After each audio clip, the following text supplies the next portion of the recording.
Ika'y ginaw sa kalawakan ng dagat. Lakas kong umiyaw, ang galit na hangin habag. Ngunit buo ang puso mong ang daluyong ay susugo. Magkasama tayo, tatahimik ay hahanapin.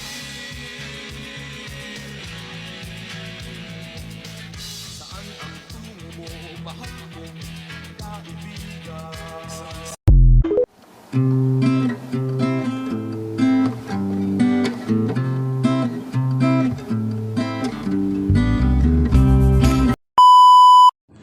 Ito ang pangalawang araw ng aking pagbisikleta mula Pasig hanggang Abra. Nagsimula ako sa San Fernando, Pampanga.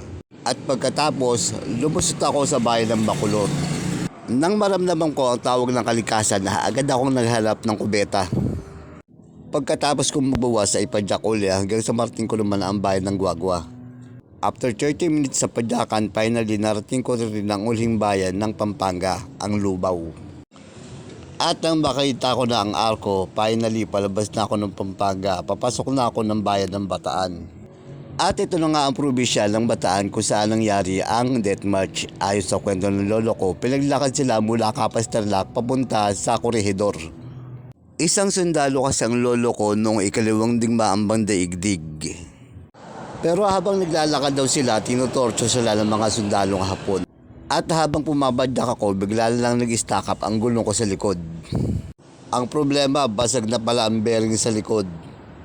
Yan, nagpapasalamat ako kay kuya. Yan. Sa gumawa ng, ng bisikleta ko. May cut price. Hindi libre, may cut price. Pagkatapos, balik padyak uli hanggang sa marating ko na ang mga ahon papunta sa bayan ng Olongapo. After 20 minutes, finally, eto na, Zambales na, Olongapo na.